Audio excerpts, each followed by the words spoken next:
de Margranell, l'Ardevell, diu: en la ciutat hi ha una plaça, i en la plaça un arbre vell.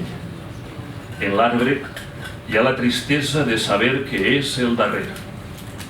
Abans hi havia molts altres, ara tan sols queda ell com un record que s'apaga entre el ferro i el ciment. Diuen que volen tallar-lo, que molesta, que el seu verd trenca l'estètica pura dels edificis que té voltant-lo. Voltors altíssims, a punt de menjar-se el cel. Que al lloc que ocupa podrien aparcar 20 cotxes més, que és la casa on s'arreceren centenars de bruts ocells que ningú recordaria si no fos perquè viu ell.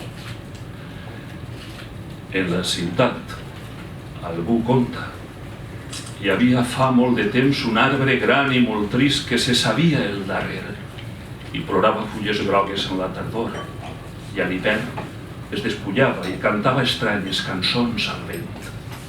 Quan venia primavera despertava les arrels, oblidava un poc la pena i obria el somriure verd que en estiu era rialla que et feia sentir-te bé quan, fugint del sol, entraves en el cercle tou i fresc que assetjaven el seu regne. Cotxes, finques, fum, diners.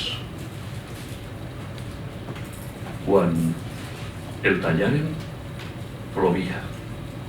Jo no he vist ploure.